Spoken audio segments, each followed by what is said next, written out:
La fille de la femme de ménage remplace sa mère malade au travail et le fils du millionnaire, héritier de la famille, tombe amoureux d'elle. Le réveil affichait 5h23 lorsque Maëlle Dubois ouvrit les yeux dans la semi-obscurité de sa chambre. Dehors, Paris s'éveillait sous une pluie fine et tenace, typique de ces matins d'octobre où l'automne affirme définitivement son emprise sur la ville.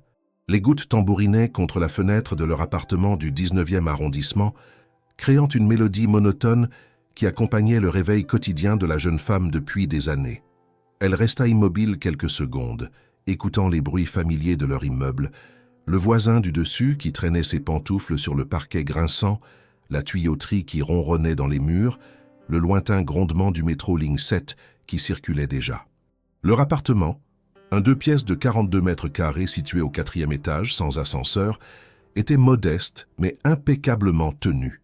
Claire avait cette fierté silencieuse des femmes qui, malgré des moyens limités, refusent que la pauvreté devienne synonyme de négligence. Maëlle se leva enfin, pieds nus sur le carrelage froid, et enfila son peignoir élimé. À travers la mince cloison qui séparait leurs 2 chambres, elle entendait la respiration sifflante de sa mère, un son qui l'inquiétait depuis 3 jours maintenant. Claire avait d'abord minimisé « Ce n'est rien, ma chérie, juste un rhume d'automne ». Mais la toux s'était aggravée, devenant rauque et profonde, résonnant dans la cage thoracique comme un tambour désaccordé. La kitchenette, à peine assez grande pour 2 personnes, était le cœur vibrant de leur foyer. Maëlle alluma la cafetière italienne, une vieille Bialetti en aluminium que Claire avait achetée d'occasion il y a 15 ans, et sortit du placard la boîte en fer blanc contenant le café moulu. L'arôme familier commença à envahir l'espace restreint, se mêlant à l'odeur du pain de la veille qu'elle avait acheté à la boulangerie de Monsieur Beaumont, au coin de la rue. « Maëlle ?» La voix de Claire était éraillée, presque méconnaissable. La jeune femme se précipita dans la chambre adjacente. Sa mère était assise au bord du lit, le visage pâle et couvert d'une fine pellicule de sueur, malgré la fraîcheur matinale. À 52 ans, Claire Dubois avait le visage de quelqu'un qui avait travaillé dur toute sa vie, des rides profondes au coin des yeux, des mains calleuses et fortes, une posture légèrement voûtée par des années passées à se pencher pour nettoyer, frotter, polir. « Maman, tu es brûlante. » Maëlle posa sa main sur le front maternel. « Tu ne peux pas aller travailler aujourd'hui. C'est hors de question. »« Il le faut. » Claire tenta de se lever mais fut prise d'une quinte de toux violente qui la plia en 2. Lorsqu'elle reprit son souffle, ses yeux étaient embués de larmes. « Les Moreau, ils attendent. La réception de demain. Maman, écoute-toi. Tu as de la fièvre, probablement une bronchite. Le docteur Renard t'avait prévenu le mois dernier de faire attention. Je ne peux pas me permettre de perdre ce travail, Maëlle. » La détermination dans la voix de Claire se heurtait à l'évidence de sa faiblesse physique. 15 ans que je travaille pour cette famille. 15 ans sans une seule absence. Madame Moreau est exigeante, mais juste, si je manque maintenant avant leur grande soirée de charité. Maëlle connaissait cette ritournelle par cœur. Depuis qu'elle avait 12 ans et que son père les avait abandonnés pour chercher fortune en Belgique, fortune qu'il n'avait jamais trouvée ni partagée, Claire s'était transformée en pilier inébranlable. Femme de ménage chez les Moreau, famille de la haute bourgeoisie parisienne, elle avait assuré seule l'éducation de sa fille, payé le loyer, mis de côté chaque euro possible pour que Maëlle puisse poursuivre ses études. « Repose-toi aujourd'hui », insista Maëlle en guidant doucement sa mère vers les oreillers. « Je vais appeler la pharmacie pour voir s'ils peuvent te livrer des antibiotiques avec l'ordonnance du docteur Renard. » Et ensuite, une idée germa dans son esprit, audacieuse, probablement stupide, mais peut-être la seule solution. « Ensuite quoi ?» demanda Claire, les yeux mi-clos. « Rien. Repose-toi. Je m'occupe de tout. » À cette heure précise, Maëlle se tenait dans le métro bondé de la ligne 6, son cœur battant contre ses côtes comme un oiseau en cage. Dans son sac à dos usé, elle avait glissé l'uniforme de sa mère, une robe grise simple avec un tablier blanc, ainsi que les clés de la demeure Moreau que Claire gardait précieusement dans une petite boîte en bois verni. La décision s'était imposée avec une logique implacable. Si Claire ne pouvait pas travailler, Maëlle irait à sa place. Juste pour aujourd'hui, peut-être demain aussi, le temps que la fièvre tombe. Les Moreau ne remarqueraient probablement rien. Après tout, qui prête vraiment attention à une femme de ménage? Elle ferait le travail, toucherait la paie, et personne n'en saurait rien. Le métro émergea du tunnel pour traverser la Seine sur le pont de Bir Hakeim. Maël leva les yeux vers les structures métalliques, vers le ciel gris perle où les nuages s'amoncelaient en couches épaisses. De l'autre côté du fleuve, Paris changeait de visage. Les immeubles devenaient plus imposants, les rues plus larges, les arbres plus majestueux. C'était comme franchir une frontière invisible entre deux mondes qui coexistaient sans jamais vraiment se toucher. Elle descendit à la station Trocadéro et marcha d'un pas décidé vers l'avenue Kléber. Ses baskets blanches détrempées laissaient des traces humides sur le trottoir. Autour d'elle, le 16e arrondissement déployait son élégance discrète mais indéniable. Façades haussmanniennes immaculées, portails en fer forgé, vitrines de boutiques de luxe encore éteintes à cette heure matinale. La demeure Moreau se dressait au bout d'une allée privée, partiellement dissimulée derrière une haute grille ornementée et une haie de buis parfaitement taillée. C'était un hôtel particulier du 19e siècle, 3 étages de pierre de taille blonde, avec des fenêtres hautes encadrées de volets vert foncé et un toit en ardoise qui luisait sous la pluie. Maël avait vu des photos dans les albums de sa mère, mais se retrouver devant le bâtiment réel lui coupa le souffle. Elle utilisa le badge magnétique pour l'entrée de service, située sur le côté. La porte en chêne massif s'ouvrit sur un couloir étroit qui menait aux cuisines. L'odeur la frappa immédiatement. Un mélange de cire d'abeille, de fleurs fraîches et de quelque chose d'indéfinissable qui évoquait l'argent ancien, les tapis persans et les bibliothèques poussiéreuses. « Vous êtes en retard », Maël sursauta.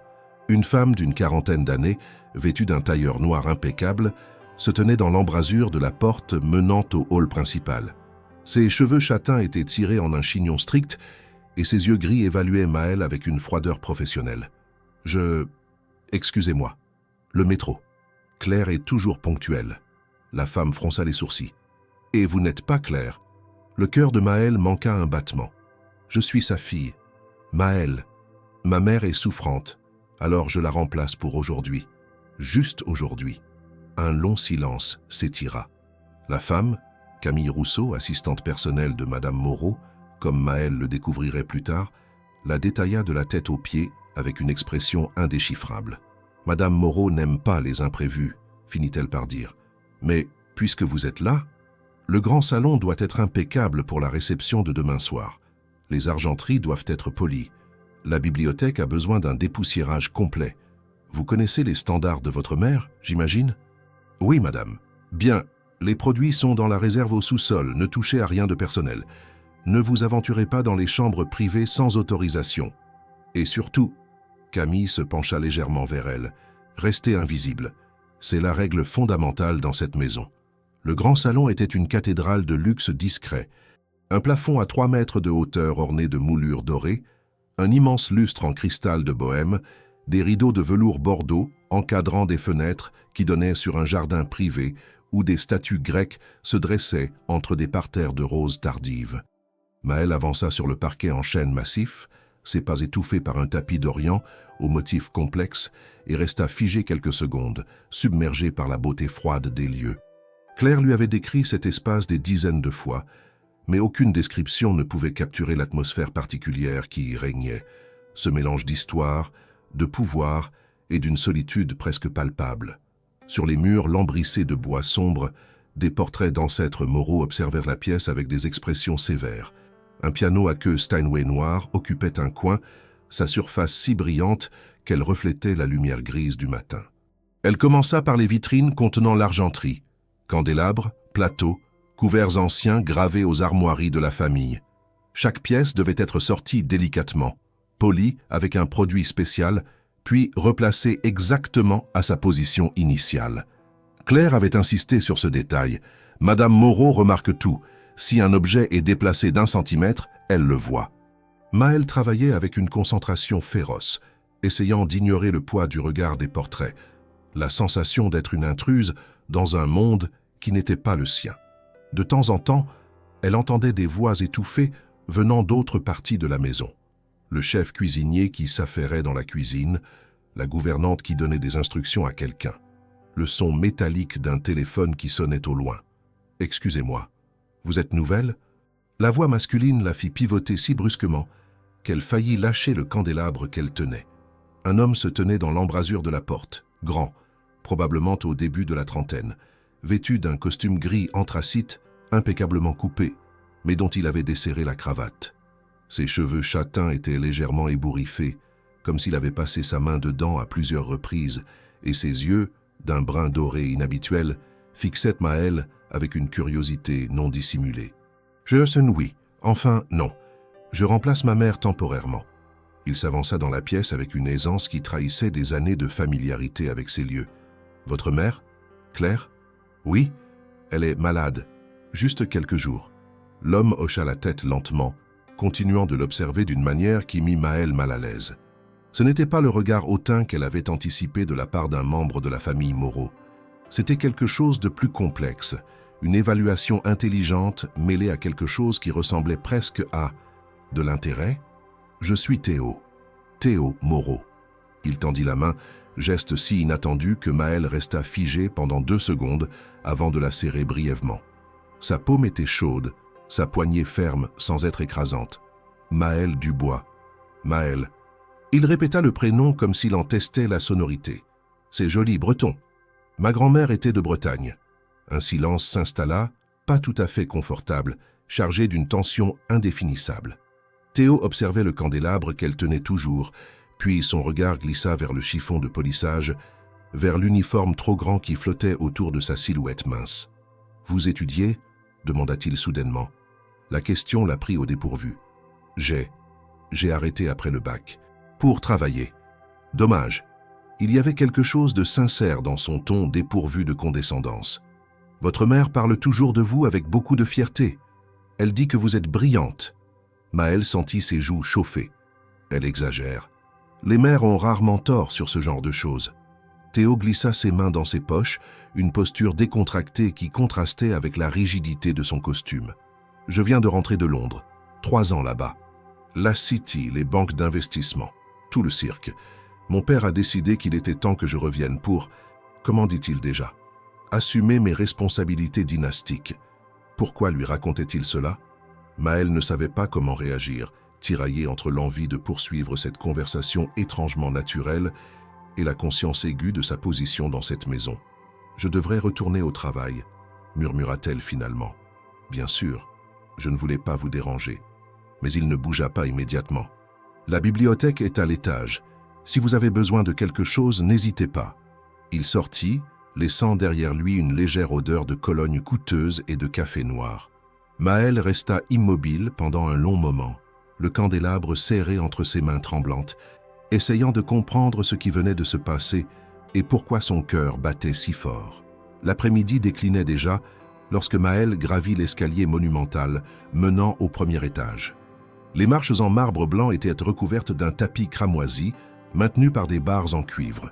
Les murs étaient ornés de miroirs dorés qui multipliaient à l'infini son reflet. Une jeune femme en uniforme gris, cheveux noirs attachés en queue de cheval haute, traits tirés par la concentration et l'anxiété. La bibliothèque occupait une pièce entière à l'angle sud-ouest de la demeure. Lorsque Maël poussa la lourde porte en chêne sculptée, elle retint son souffle. C'était comme pénétrer dans un autre siècle. Des étagères montant jusqu'au plafond, remplies de milliers de volumes reliés en cuir, certains si anciens que leurs titres dorés s'effaçaient. Une échelle coulissante en bois verni permettait d'atteindre les rayonnages supérieurs. 3 fenêtres cintrées diffusaient une lumière tamisée et un feu crépitait dans l'immense cheminée en marbre, réchauffant l'air chargé d'odeurs de papier ancien et de cire. Au centre de la pièce trônait un bureau empire massif en acajou, couvert de dossiers soigneusement empilés et d'un ordinateur portable incongru dans ce décor d'un autre temps. Sur un guéridon, une cafetière en argent côtoyait une tasse à moitié vide et une assiette contenant des miettes de ce qui avait dû être un croissant. Maël commença par les tables basses, essuyant délicatement la poussière accumulée, prenant soin de mémoriser la position exacte de chaque objet avant de le déplacer. C'est en soulevant un livre laissé ouvert qu'elle s'arrêta, intriguée. L'être et le néant de Jean-Paul Sartre, édition originale de 1943, avec des annotations manuscrites dans les marges. Elle ne put s'empêcher de lire quelques lignes, fascinée par la densité du texte, par les réflexions griffonnées d'une main ferme. L'existence précède l'essence, mais qui décide de notre existence? Nous ou nos circonstances? La question résonnait étrangement avec sa propre situation. « Si vous aimez Sartre ?» Maëlle sursauta violemment, manquant de lâcher le livre. Théo se tenait dans l'embrasure, appuyé contre le chambranle, un demi-sourire aux lèvres. Il avait retiré sa veste et retroussé les manches de sa chemise blanche, révélant des avant-bras musclés qui contrastaient avec son allure de fils de famille. « Je n'aurais pas dû. Pardon. » Elle reposa précipitamment le volume. « Pourquoi vous excuser? Vous savez lire, j'imagine. » Il s'avança dans la pièce. « Ça est mon exemplaire. J'ai étudié la philosophie à la Sorbonne avant que mon père ne me force à faire Sciences Po, puis une école de commerce. Vous avez étudié la philosophie ?» Maëlle ne put masquer sa surprise. « Ça vous étonne ?» Un sourire ironique flotta sur ses lèvres. « Vous pensiez que les héritiers ne pensaient qu'à l'argent et aux galas mondains ? Je ne pensais rien du tout, mentit-elle embarrassée. « Bien sûr. » Il contourna le bureau et s'installa dans le fauteuil de cuir, l'observant avec cette intensité qu'elle commençait à reconnaître. « Vous connaissez Sartre ? J'ai lu Les mots au lycée, et quelques textes dans des anthologies. Les mots. » Il hocha la tête, impressionné. Son autobiographie, pas le plus simple pour commencer. « Vous avez aimé ?» Maëlle hésita. Cette conversation dépassait de loin ce qui aurait dû être son rôle dans cette maison. Elle aurait dû s'excuser, terminer son travail, disparaître. Mais quelque chose dans le regard de Théo, une curiosité authentique, dénuée de condescendance, la poussa à répondre honnêtement. « J'ai trouvé ça libérateur, d'une certaine façon. Cette idée que nous ne sommes pas définis par nos origines, que nous nous construisons nous-mêmes. L'homme est condamné à être libre, cita Théo. C'est exactement ça. Même si. » Il se tut, son regard se perdant vers les fenêtres où la pluie avait repris plus forte. Même si cette liberté est parfois une prison dorée. Il y avait une amertume dans sa voix qui surprit Maëlle. Pour la première fois, elle entrevit peut-être ce que signifiait être Théo Moreau. Non pas seulement le privilège et le confort, mais aussi les attentes écrasantes, le poids d'un nom, l'impossibilité de tracer son propre chemin. « Votre père veut que vous repreniez l'entreprise ?» demanda-t-elle doucement. « Mon père veut beaucoup de choses. » Théo se passa une main dans les cheveux, ce geste qu'elle avait déjà remarqué et qui semblait trahir sa frustration. « Moreau Finance existe depuis 4 générations. Mon grand-père l'a reconstruite après la guerre, mon père l'a transformée en empire, et maintenant c'est à moi de... » Il laissa sa phrase en suspens. « Vous savez ce qui est drôle. J'ai passé 3 ans à Londres à apprendre comment manipuler des milliards d'euros, mais je n'ai aucune idée de ce que je veux vraiment faire de ma vie. » Le silence qui suivit était chargé d'une intimité inattendue. Maëlle se rendit compte qu'elle avait complètement oublié son plumeau, son rôle, la distance qui était censée les séparer. « Au moins, vous avez le choix, » dit-elle finalement, avec plus de dureté qu'elle ne l'aurait voulu. Certaines personnes n'ont même pas ça. Théo leva les yeux vers elle, et elle vit dans son regard une compréhension soudaine, une reconnaissance de la barrière invisible qui se dressait entre eux. Il ouvrit la bouche pour répondre, mais la porte de la bibliothèque s'ouvrit brusquement. Camille Rousseau se tenait sur le seuil, ses yeux passant de Maëlle à Théo avec une expression indéchiffrable. « Monsieur Moreau, votre père vous attend dans son bureau. C'est urgent. » Son ton était professionnel, mais Maëlle perçut une note de désapprobation. « Et vous ?» ajouta-t-elle en se tournant vers la jeune femme, « la gouvernante a besoin de vous en cuisine. » Maëlle hocha la tête et sortit rapidement, mais pas assez vite pour manquer l'échange de regards entre Camille et Théo. Un regard qui parlait de territoire, de propriété, de frontières invisibles qu'elle venait peut-être de franchir sans le savoir. Les 3 jours suivants s'écoulèrent dans une routine étrange où Maëlle naviguait entre 2 réalités. Chaque matin, elle quittait l'appartement du 19e, tandis que Claire, encore faible, mais s'améliorant grâce aux antibiotiques, protestait mollement. Chaque matin, elle franchissait la frontière invisible entre son monde et celui des Moreau. La demeure révélait progressivement ses secrets et ses habitants. Madame Moreau elle-même, Véronique de son prénom, était une femme d'une 60aine d'années à la beauté glaciale, vêtue éternellement de tailleurs Chanel et de perles authentiques. Elle traversait les pièces comme un spectre élégant, remarquant tout sans jamais rien dire directement, communiquant ses exigences à travers Camille ou la gouvernante, Madame Lefebvre. Monsieur Moreau, Jacques, était rarement présent. Les rares fois où Maëlle l'aperçut, ce fut de loin. Un homme grand et imposant dans la 60aine, cheveux grisonnants impeccablement coiffés, costume 3 pièces et pochette assortie, toujours au téléphone, toujours pressé. Il dégageait une autorité froide qui glaçait l'air autour de lui. Et puis il y avait Théo. Leurs chemins se croisaient avec une fréquence qui ne pouvait plus être attribuée au hasard. Dans la bibliothèque où il semblait passer de plus en plus de temps, dans le salon où il s'attardait avec un livre ou son ordinateur alors qu'elle nettoyait, dans la cuisine où il descendait chercher un café tardif alors qu'elle finissait sa journée. Leur conversation devenait plus longue, plus profonde. Il lui parlait de Londres, des bureaux froids de la City où il avait travaillé 80 heures par semaine, à analyser des marchés qui lui semblaient déconnectés de toute réalité humaine. Elle lui racontait avec prudence sa vie dans le 19e, les trajets en métro bondés, les cafés du quartier où les habitués se connaissaient tous, la librairie d'occasion rue de Belleville où elle passait des heures à feuilleter des livres qu'elle ne pouvait pas s'offrir. « Pourquoi avoir arrêté vos études ?» demanda-t-il un après-midi alors qu'elle dépoussiérait les étagères supérieures de la bibliothèque, perchée sur l'échelle coulissante. Maëlle hésita, son chiffon suspendu dans l'air. « Ma mère a eu des problèmes de santé il y a 2 ans. Une pneumonie qui a mal tourné. Les soins, les médicaments, l'arrêt de travail. On a eu des dettes. J'ai trouvé un emploi dans un café, puis comme caissière dans un supermarché. C'était censé être temporaire, mais temporaire est devenu permanent. C'est souvent comme ça, non ?» Elle redescendit de l'échelle, consciente de son regard qui suivait chacun de ses mouvements. On fait des choix par nécessité, et ces choix deviennent notre vie. Sauf que ce n'étaient pas vraiment des choix, observa-t-il doucement. C'étaient des obligations. Cette perspicacité la déstabilisa. Elle s'était attendue à de la condescendance, peut-être de la pitié, mais pas à cette compréhension nuancée de sa situation. « Et vous ?» rétorqua-t-elle, cherchant à dévier la conversation. « Vos obligations à vous? Reprendre Moreau Finance ?» Théo se leva de son fauteuil et marcha vers les fenêtres.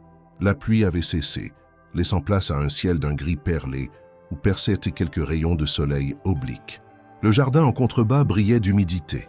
Les statues grecques semblaient presque vivantes dans cette lumière changeante. « Mon père m'a convoqué hier dans son bureau, » dit-il sans se retourner. « Il veut que je commence officiellement la transition le mois prochain.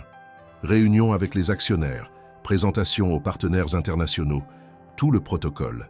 Il a même mentionné Camille comme assistante idéale pour faciliter mon intégration. » Quelque chose dans sa voix, une tension, une réticence, fit battre le cœur de Maëlle plus vite. « Elle semble très compétente, » réussit-elle à dire. « Compétente, oui. » Il se retourna enfin, et son regard la cloua sur place. « Mais ce n'est pas de compétences dont je manque dans ma vie, Maëlle. C'est de... » Il s'interrompit comme s'il réalisait soudain l'ampleur de ce qu'il allait dire. « D'authenticité. » Le mot flotta entre eux, lourd de sens. Maëlle sentit le danger de ce moment, l'attirance qui se tissait malgré l'absurdité de leur situation. Elle était la fille de la femme de ménage, déguisée en femme de ménage elle-même dans un costume trop grand qui sentait le détergent. Lui était l'héritier d'une fortune, destinée à un monde de galas et de conseils d'administration. Cette connexion, quelle qu'elle soit, était vouée à l'échec. « Je devrais y aller, » murmura-t-elle. Il se fait tard. « Maëlle, attendez. » Il fit un pas vers elle. « Le gala de charité de ma mère est demain soir. La Fondation Moreau pour l'éducation des jeunes défavorisés, une de ses causes favorites. Il y aura 200 invités, orchestre, tout le cirque habituel. J'ai besoin. » Il s'arrêta, cherchant ses mots. « J'ai besoin que vous soyez là, pas comme employé, comme invité. » Le silence qui suivit était assourdissant. Maëlle le fixa, certaine d'avoir mal compris. « Vous êtes fou, » dit-elle finalement. « Probablement. » Un sourire triste étira ses lèvres. « Mais ces derniers jours, en parlant avec vous, j'ai ressenti quelque chose que je n'avais pas ressenti depuis longtemps. Quelque chose de réel. Et demain soir, je vais être entouré de gens qui portent des masques, qui jouent des rôles, qui font semblant. Je voudrais juste qu'il y ait une personne authentique dans cette mascarade.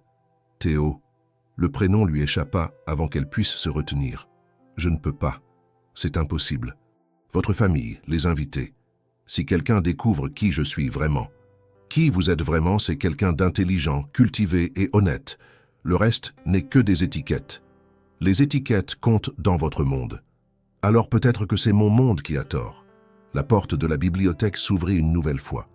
Cette fois, ce n'était pas Camille, mais Madame Lefebvre, la gouvernante, une femme robuste au visage sévère qui avait travaillé pour les Moreau depuis plus de 20 ans.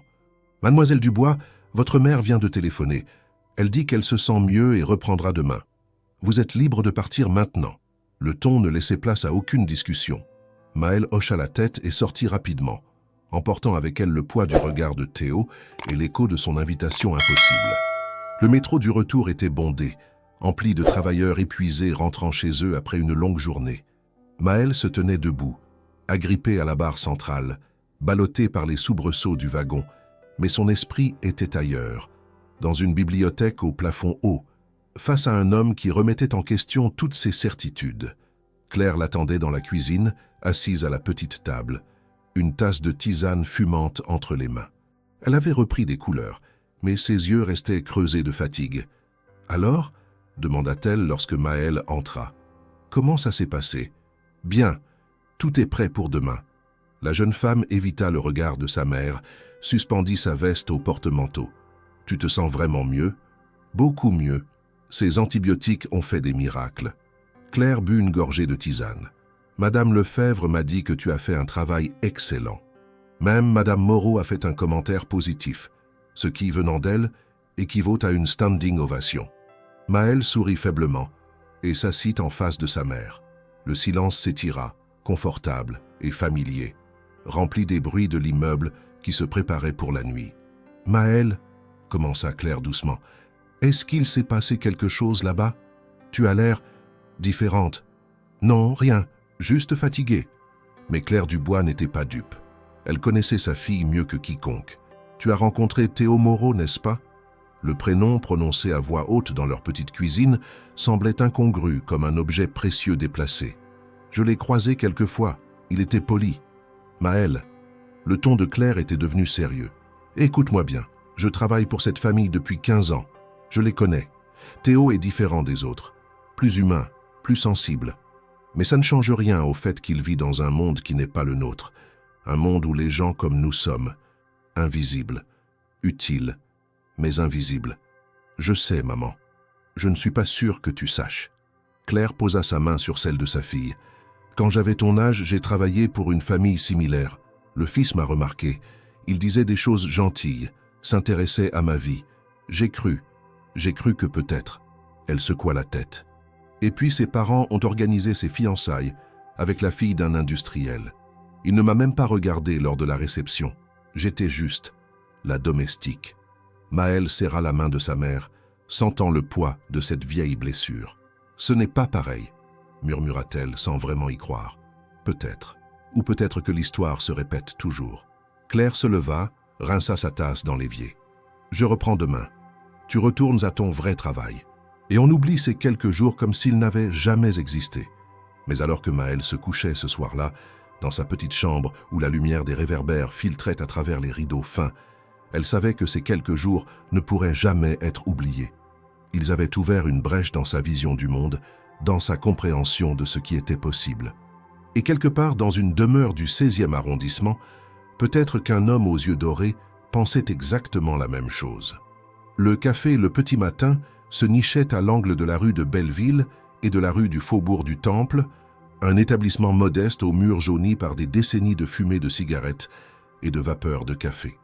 Maëlle poussa la porte vitrée à 7 heures précises ce vendredi matin, accueillie par l'odeur familière de croissants chauds et d'espresso corsé, par le brouhaha des conversations matinales et le tintement des cuillères contre les tasses en porcelaine. « Tiens, la disparue !» lança Rachid depuis le comptoir, son sourire dévoilant une dent en or.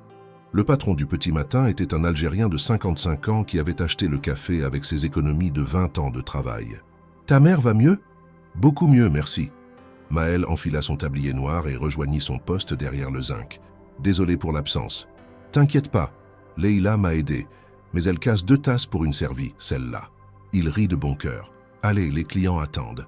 Table 5 veut 2 cafés crème et 3 tartines beurrées. » Maëlle se glissa dans la routine avec une aisance née de 2 années de pratique. Prendre les commandes, servir les plats, essuyer les tables, sourire aux habitués qui connaissaient son prénom. Pourtant, quelque chose avait changé. C'était comme si elle observait sa propre vie depuis l'extérieur, avec un détachement troublant. La table 5 était occupée par Monsieur Fabien, un retraité de 70 ans qui venait tous les matins commander exactement la même chose. Café allongé, croissant aux amandes, journal Le Monde déplié devant lui. À côté, la table 7 accueillait un groupe d'ouvriers du bâtiment en pause, leurs vêtements couverts de poussière de plâtre, leurs rires bruyants et leurs plaisanteries graveleuses. Quelques jours plus tôt, cet univers constituait toute sa réalité. Maintenant, il lui semblait étrangement étriqué, comme un costume devenu trop petit.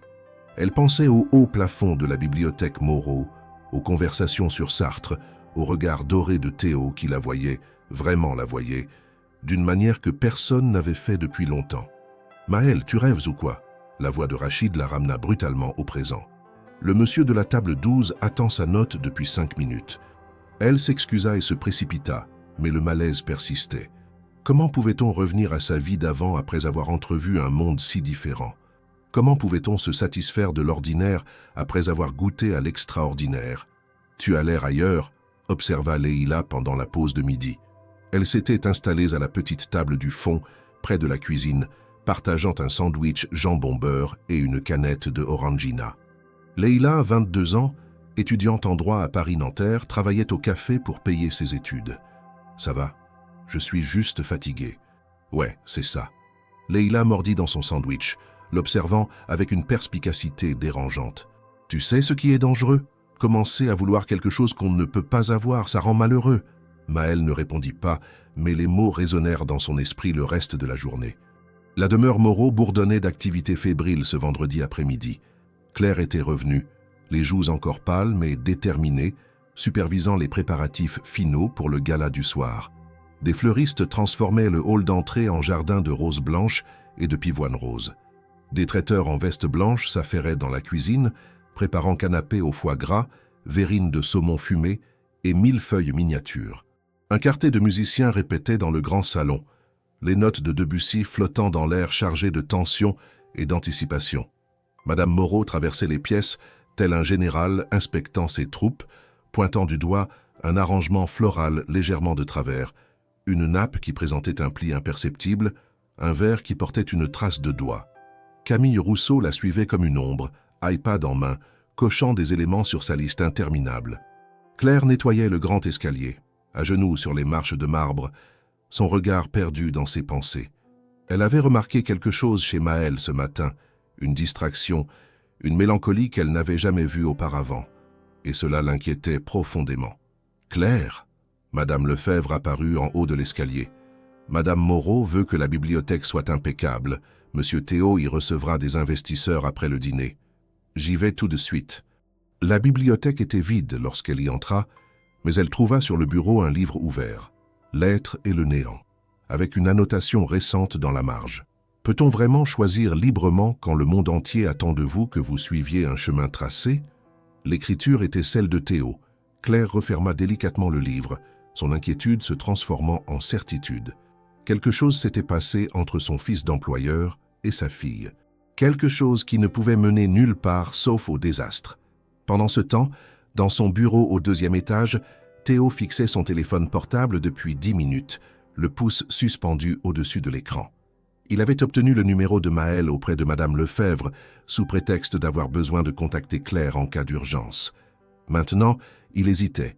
Que pouvait-il dire? Venez au gala ce soir même si c'est une idée complètement folle. J'ai besoin de vous voir parce que ces 3 jours ont changé quelque chose en moi. La porte s'ouvrit sans qu'on ait frappé. Camille entra, refermant derrière elle avec un déclic qui semblait définitif. « Théo, nous devons parler. » Il leva les yeux, immédiatement sur ses gardes. Camille portait une robe fourreau noire parfaitement ajustée, ses cheveux châtains tombant en vagues impeccables sur ses épaules. Elle était belle, d'une beauté froide et calculée. « Je suis occupée, Camille. »« Avec quoi? À penser à la fille de la femme de ménage ?» Son ton était acéré comme une lame. « Tu crois que personne ne remarque? La façon dont tu traînes dans les pièces où elle travaille, tes petites conversations intellectuelles? Je ne vois pas de quoi tu parles. » Bien sûr que si. Elle s'approcha du bureau, posa ses mains à plat sur le bois ciré. « Écoute-moi bien. Ta mère a des attentes pour ce soir. Des investisseurs importants seront présents. La fille de l'ambassadeur d'Allemagne sera là. Elisabeth von Hartmann, tu te souviens d'elle? Vous étiez proches à Sciences Po. Nous n'étions pas proches. Nous suivions les mêmes cours. Ta mère pense différemment.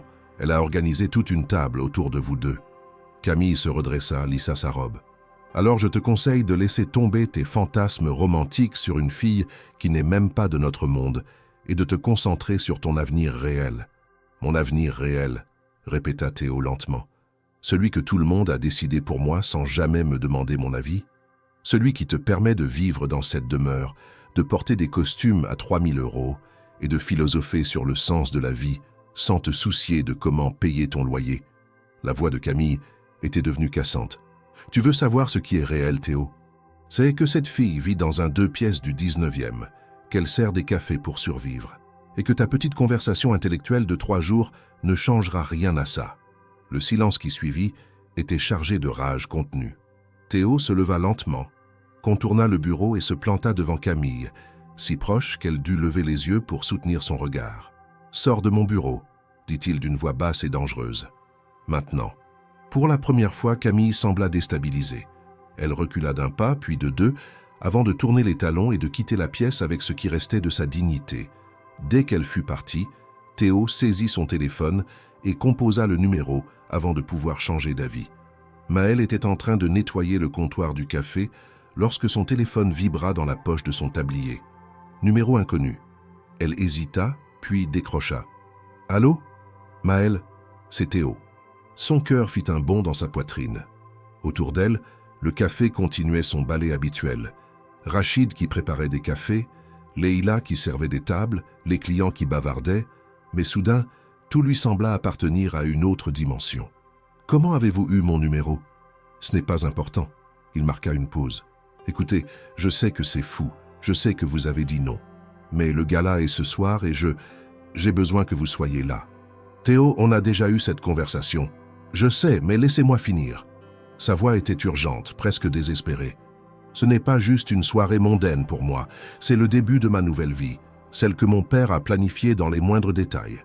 Après ce soir, je serai officiellement intégré dans l'entreprise. Il y aura des photographes, des articles dans la presse économique, tout le cirque. Et ensuite, je serai coincé dans ce rôle pour toujours. » Maëlle ferma les yeux, sentant le poids de sa requête. Qu'est-ce que ma présence changerait?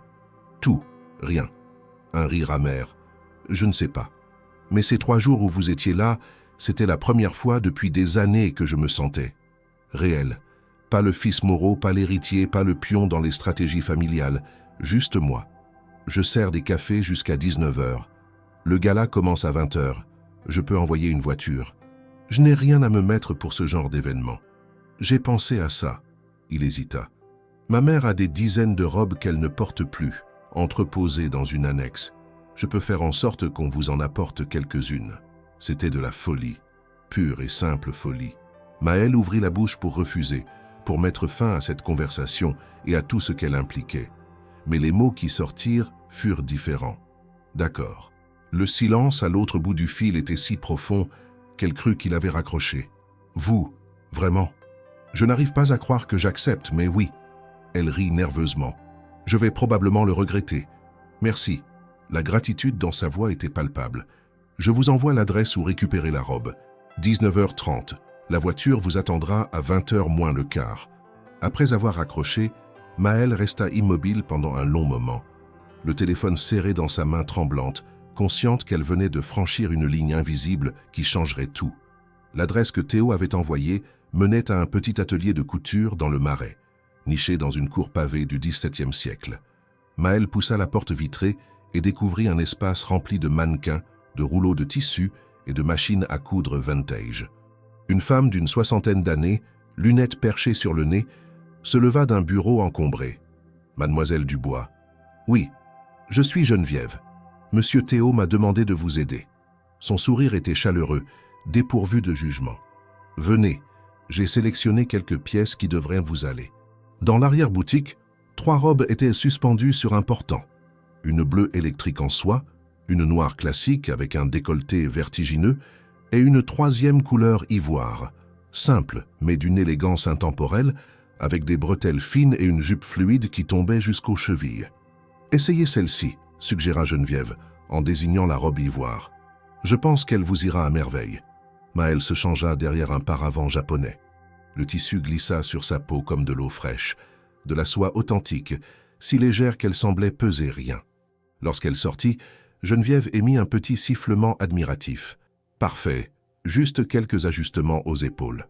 Elle sortit des épingles et commença à travailler avec une rapidité née de décennies d'expérience. « Vous êtes une amie de Monsieur Théo ?» Oui, en quelque sorte. Il a bon goût. Geneviève sourit. Et un cœur pur, ce garçon. Pas comme son père. J'habille la famille Moreau depuis 30 ans. J'ai vu Théo grandir. Il a toujours été différent, plus sensible, plus humain. En 45 minutes, la robe était ajustée, et Geneviève avait également coiffé les cheveux de Maël en un chignon lâche avec quelques mèches encadrant son visage, appliqué un maquillage discret mais sophistiqué. Lorsque Maël se regarda dans le grand miroir, elle eut du mal à se reconnaître.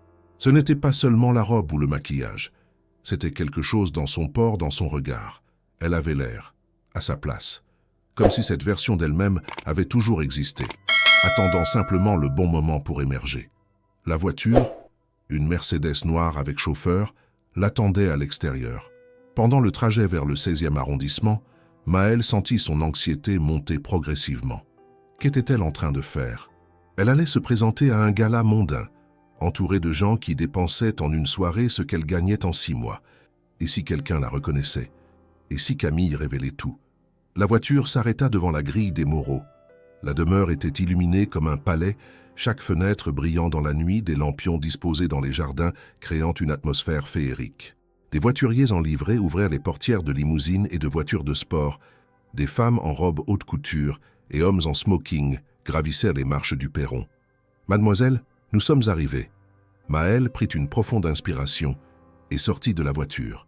Le hall d'entrée des Moreau avait été transformé en jardin enchanté. Des roses blanches grimpaient le long des colonnes. Des bougies parfumées créaient des îlots de lumière douce et un tapis rouge déroulé sur le parquet conduisait vers le grand salon d'où s'échappaient des notes de violon. Des serveurs circulaient avec des plateaux de champagne et de canapés délicats. Maël franchit le seuil, consciente des regards qui se posaient brièvement sur elle avant de glisser ailleurs. Elle n'était qu'une invitée parmi 200 autres, invisible dans sa visibilité, exactement ce qu'elle avait toujours été dans cette maison, mais sous une forme différente. « Maël !» Elle se retourna. Théo se tenait au pied du grand escalier, impeccable dans un smoking noir qui accentuait sa silhouette élancée. Mais c'était son regard qui la captiva, un mélange de soulagement, d'admiration et de quelque chose de plus profond qu'elle n'osait pas nommer. Il s'approcha, tendant légèrement la main comme s'il voulait la toucher, mais se retenait. « Vous êtes venu. J'ai dit que je viendrais. Je sais, mais une partie de moi pensait que vous changeriez d'avis. » Il sourit, et pour un instant, toute la tension sembla s'évaporer. « Vous êtes magnifique. » Avant qu'elle puisse répondre, une voix froide s'éleva derrière eux. « Théo, ton père te cherche. » Camille se tenait à quelques mètres, vêtue d'une robe rouge sang qui moulait ses formes. Ses yeux passèrent de Théo à Maël, et une reconnaissance glaciale s'y installa. Mais qu'est-ce que... Elle s'avança, son regard analysant chaque détail. La robe, les cheveux, le maquillage. « C'est une blague ?»« Camille, pas maintenant, » avertit Théo. « Pas maintenant ? Tu as invité la fille de ta femme de ménage à notre gala le plus important de l'année ?» Sa voix montait dangereusement. « Est-ce que tu réalises ce que tu risques si quelqu'un découvre qui elle est vraiment ? Et qui suis-je vraiment, Camille ?» La voix de Maël était calme mais ferme. « Une personne qui n'a pas sa place ici. C'est ce que vous voulez dire. Je veux dire que vous êtes une opportuniste qui profite d'un moment de faiblesse.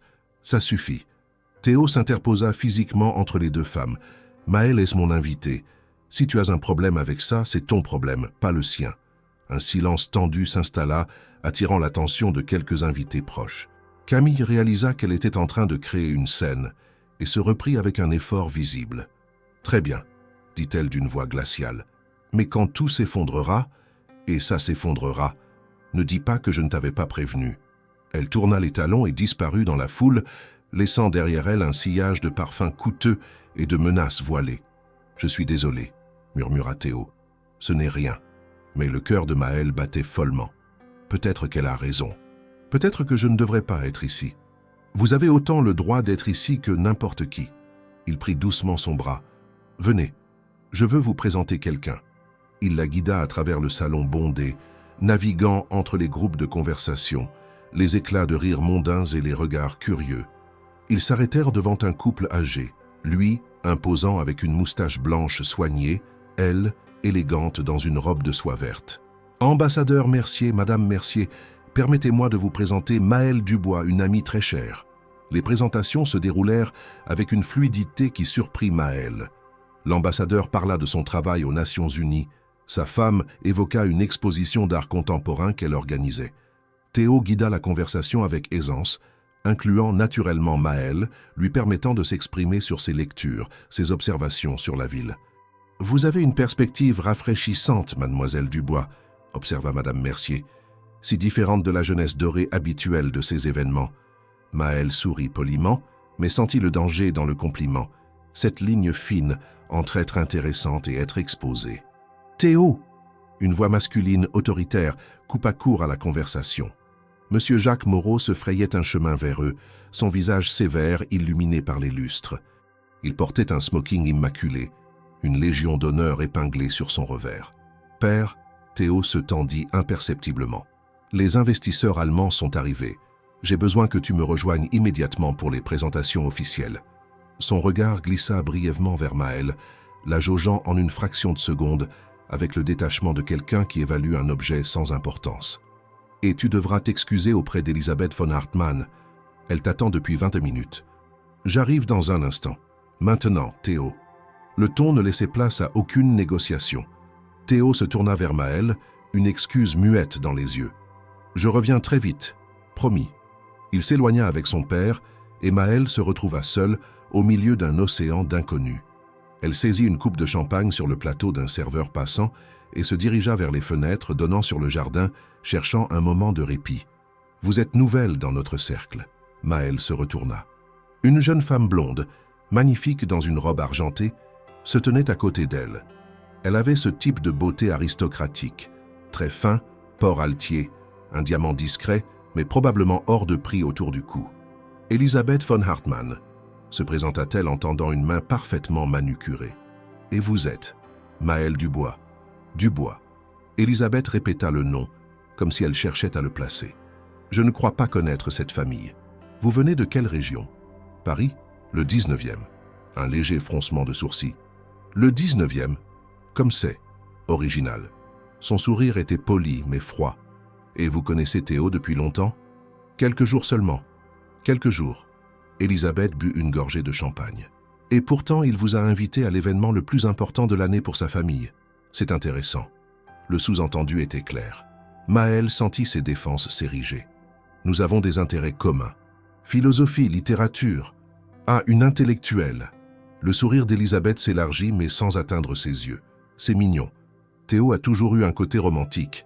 À Sciences Po, il passait plus de temps à la bibliothèque qu'aux fêtes. Mais vous savez, il y a une différence entre apprécier la conversation de quelqu'un et...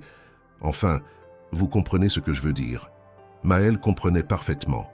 Le message était limpide. « Tu n'es qu'un divertissement temporaire.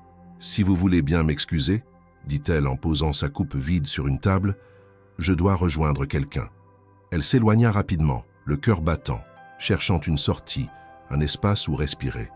Elle finit par trouver refuge dans un petit salon adjacent, moins bondé, où quelques invités discutaient à voix basse.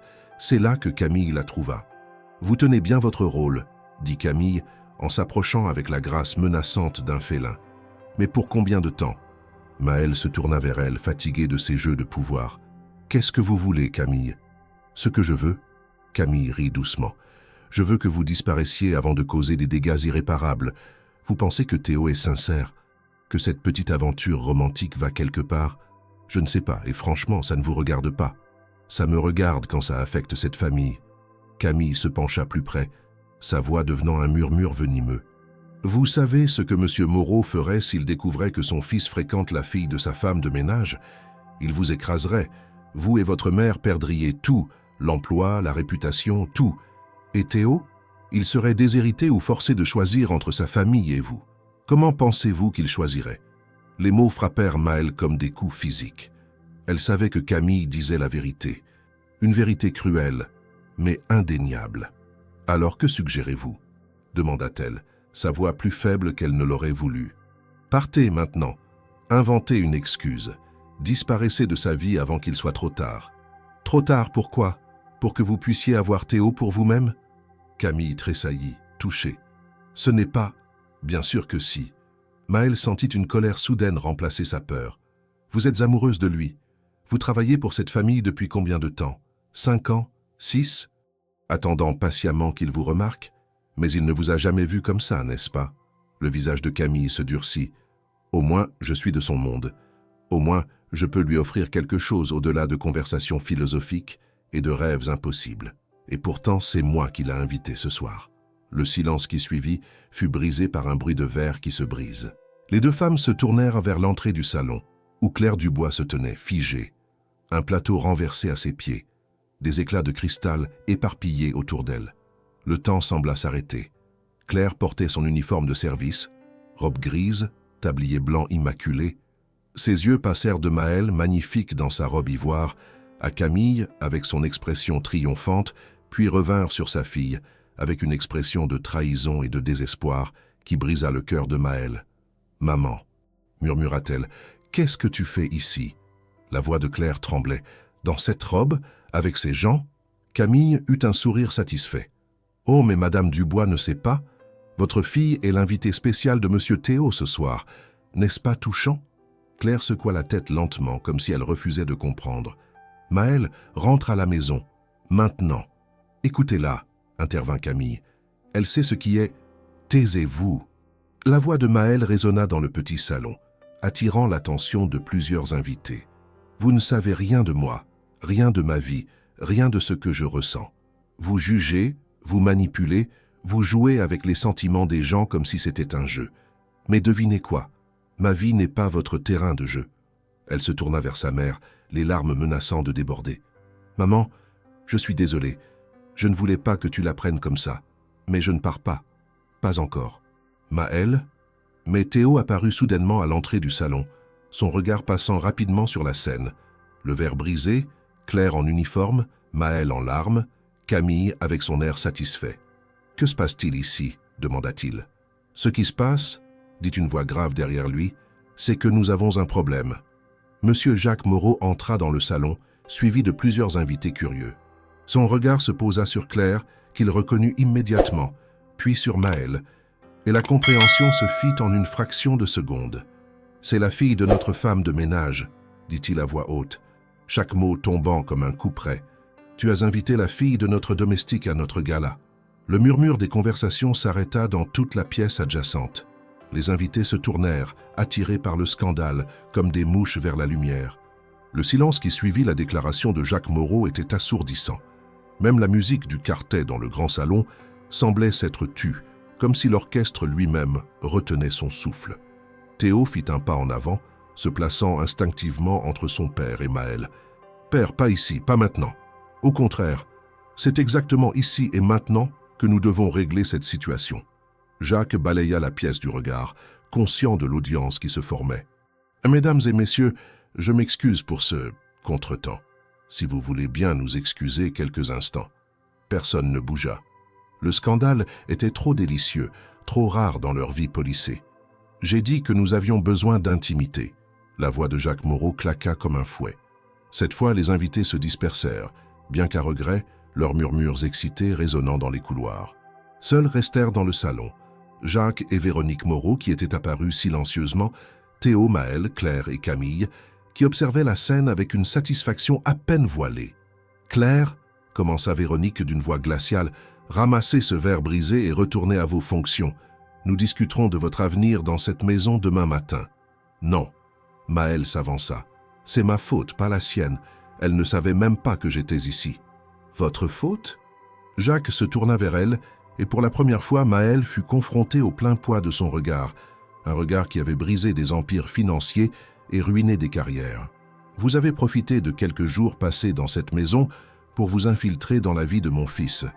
Une opportuniste classique. »« Ce n'est pas vrai. » Théo fit face à son père. « Je l'ai invité, moi. C'était mon choix. Un choix stupide et impulsif. » Jacques se tourna vers son fils. « Mais tu es jeune. Ces erreurs peuvent être corrigées. Mademoiselle Dubois partira immédiatement. Sa mère démissionnera ou sera licenciée. Le résultat est le même. Et toi, tu présenteras tes excuses à Elisabeth von Hartmann et aux investisseurs allemands.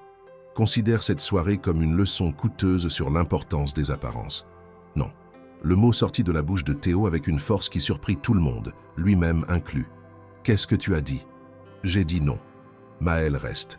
Et maman ne licencie personne. Jacques Moreau rit, mais c'était un rire sans humour. Tu ne comprends pas la gravité de la situation. Demain matin, le Figaro et les Échos auront des photos de cette soirée, des photos de toi avec elle.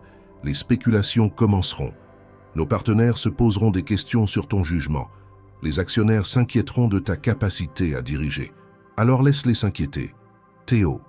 C'était Véronique qui parlait maintenant, sa voix plus douce mais non moins implacable. Tu ne sais pas ce que tu dis. Cette fille, elle n'est pas de notre monde. Elle ne pourra jamais l'être. Et au final, vous vous rendrez tous les deux malheureux. Comment le savez-vous? La voix de Théo tremblait de frustration contenue.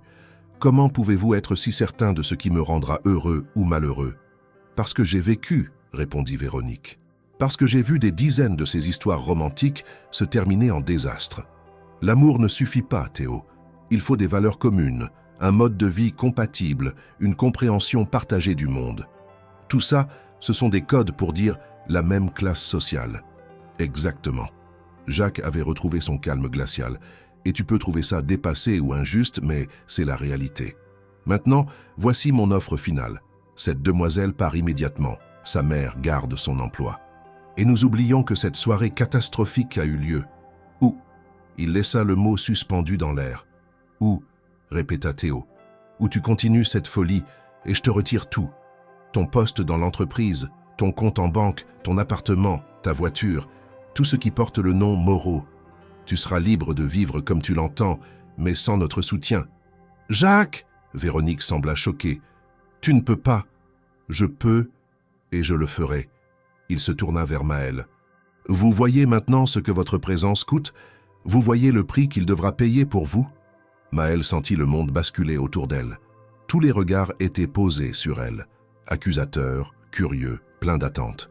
Claire pleurait silencieusement dans un coin. Camille affichait un sourire de victoire et Théo. Théo la regardait avec une intensité qui lui coupait le souffle. « Je pars », dit-elle soudainement. « Maëlle, non », commença Théo. « Je pars », répéta-t-elle plus fort, sa voix se brisant. « Votre père a raison. Je n'ai pas ma place ici. Je n'ai jamais eu ma place ici. » Elle retira les escarpins empruntés, les tenant dans une main, marchant pieds nus vers la sortie.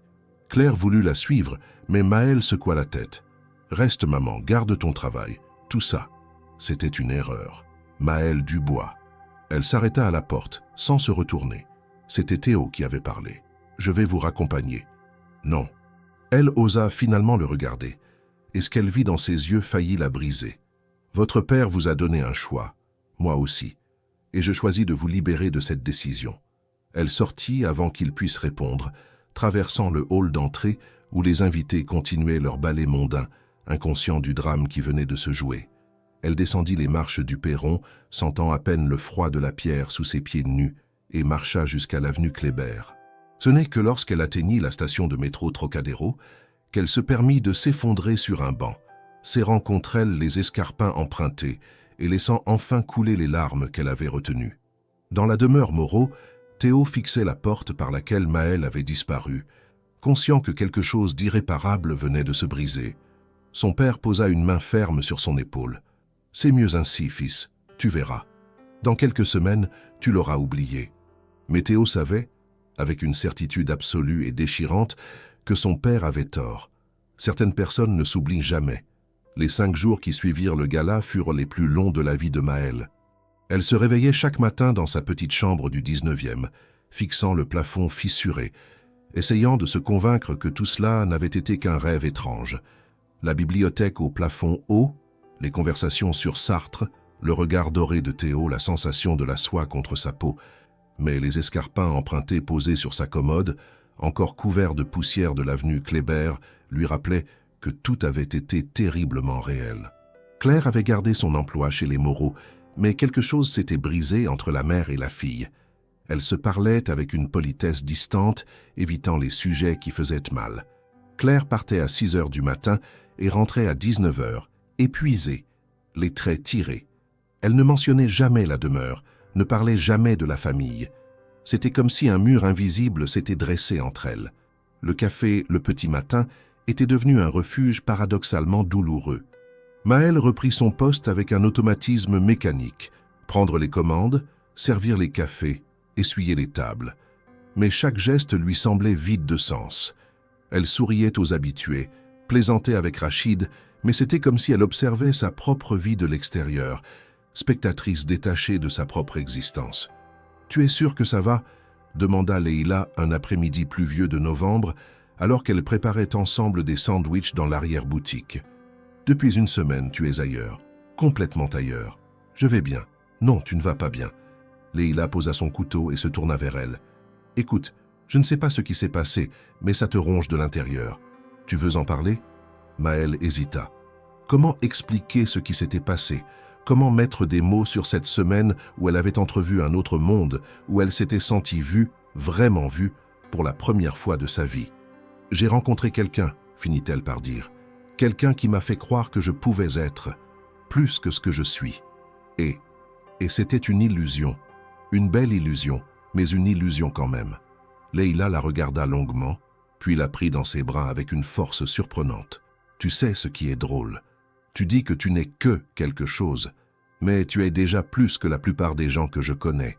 Tu as juste besoin de le croire toi-même. » Ces mots résonnèrent dans l'esprit de Maëlle le reste de la journée. Lorsqu'elle rentra ce soir-là, elle trouva Claire assise à la table de la cuisine, une lettre ouverte devant elle. « Assieds-y-toi » dit sa mère doucement. Maëlle obéit, son cœur se serrant à la vue des larmes dans les yeux de Claire. « Je te dois des excuses » commença Claire, sa voix tremblante. « Ce soir-là, au gala, j'ai été choquée, en colère. J'ai eu peur pour toi. Mais j'ai réalisé quelque chose ces derniers jours. » Elle poussa la lettre vers Maëlle. C'était une vieille enveloppe jaunie, datée de 23 ans plus tôt. « C'est une lettre que ma mère m'a écrite juste avant sa mort. Je ne l'ai jamais montrée à personne. Lis-la. » Maëlle déplia le papier fragile. L'écriture était tremblante, mais lisible. « Ma chère Claire, je sais que tu as fait des choix difficiles ces dernières années. Tu as abandonné tes études pour t'occuper de moi. Tu as accepté des emplois que tu trouvais dégradants. Et je t'en ai voulu de ne pas avoir suivi tes rêves. Mais aujourd'hui, je comprends que parfois, l'amour nous fait faire des sacrifices que les autres ne comprennent pas. Ce que je veux que tu retiennes, c'est ceci. Ne laisse jamais personne, moi y compris, te dire qui tu es censé être. Tu es brillante, forte, capable de tellement plus que ce que le monde veut bien voir. Et si un jour tu as une fille, promets-moi de ne jamais lui transmettre mes peurs. Promets-moi de la laisser voler, même si tu as peur qu'elle tombe. » Maëlle leva les yeux, les larmes brouillant sa vision. « J'ai passé ma vie à avoir peur, » dit Claire. « Peur de perdre mon travail, peur de ne pas pouvoir te nourrir, peur de tous ces « et si ». Et sans m'en rendre compte, je t'ai transmis ces peurs. Je t'ai appris à rester petite, à ne pas déranger, à ne pas rêver trop grand. Maman, non, laisse-moi finir. » Claire prit les mains de sa fille. « Ce soir-là, au gala, je t'ai vue dans cette robe magnifique, parlant avec tous ces gens comme si tu étais leur égal. Et tu sais ce que j'ai ressenti? Pas de la colère, de la peur. Peur que tu découvres que tu pouvais voler et que tu ne reviendrais jamais. Je ne te quitterai jamais. Je ne veux pas que tu me quittes, mais je veux que tu voles. » Claire sourit à travers ses larmes. « Théo Moreau est venu me voir hier à la demeure. » Le cœur de Maëlle s'arrêta. « Quoi ?» ?»« Il m'a trouvé dans la bibliothèque. Il avait l'air terrible, comme s'il n'avait pas dormi depuis des jours. Il m'a demandé comment tu allais. Il m'a parlé de toi avec tant de respect, tant d'admiration. Et il m'a dit quelque chose que je n'oublierai jamais. Votre fille m'a appris ce que signifie être authentique. Elle m'a montré qu'on peut être intelligent, cultivé, remarquable, peu importe d'où on vient. Je suis désolé si ma famille vous a fait du mal. Mais je ne suis pas désolé de l'avoir rencontrée. » Maëlle sentit quelque chose se briser dans sa poitrine. Pas de la douleur, mais quelque chose de plus complexe, un mélange d'espoir et de tristesse. « Qu'est-ce que tu lui as répondu ?»« Je lui ai dit que tu méritais quelqu'un qui te voit pour ce que tu es vraiment. Et il m'a regardé droit dans les yeux et il a dit « C'est exactement ce que je fais. » Le lundi suivant, Maëlle fit quelque chose qu'elle n'avait pas fait depuis 2 ans. Elle poussa la porte du centre d'information et d'orientation du 19e arrondissement. Le bâtiment en béton gris était coincé entre une laverie automatique et un bureau de tabac. Son hall d'entrée décoré d'affiches jaunies vantant diverses formations professionnelles. Une conseillère d'orientation nommée Madame Beaumont, la cinquantaine, lunettes en écaille et sourire encourageant, l'a reçue dans un petit bureau encombré de dossiers. « Alors, Maëlle, qu'est-ce qui vous amène ?»« Je voudrais reprendre mes études, mais je ne sais pas par où commencer. » Madame Beaumont hocha la tête, sortant un formulaire. « Racontez-moi votre parcours. » Maëlle parla de son baccalauréat avec mention, de son arrêt forcé pour raisons financières, de ses 2 années à travailler dans des emplois précaires.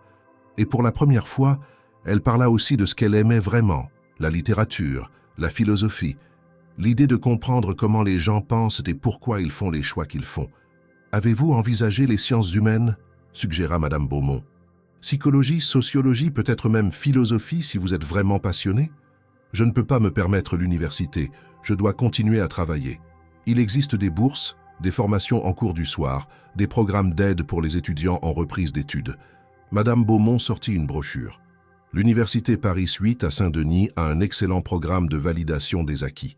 Et Paris-Sorbonne offre des bourses au mérite pour les étudiants issus de milieux modestes. Maëlle prit la brochure, ses mains tremblant légèrement. C'était comme si on lui tendait une clé vers une porte qu'elle croyait fermée à jamais. « Je peux vraiment faire ça ? Pourquoi pas ?»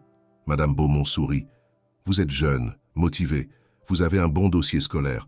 Le seul obstacle, c'est vous-même. » En sortant du centre 1 heure plus tard, Maëlle tenait une pile de documents, formulaire de candidature, informations sur les bourses, calendrier de rentrée. Pour la première fois depuis le gala, elle sentit quelque chose remuer dans sa poitrine. Pas de l'espoir, pas encore, mais quelque chose qui lui ressemblait. Elle retourna au café, mais au lieu de prendre son service immédiatement, elle s'assit avec Rachid pendant sa pause. « Patron, j'ai besoin de changer mes horaires.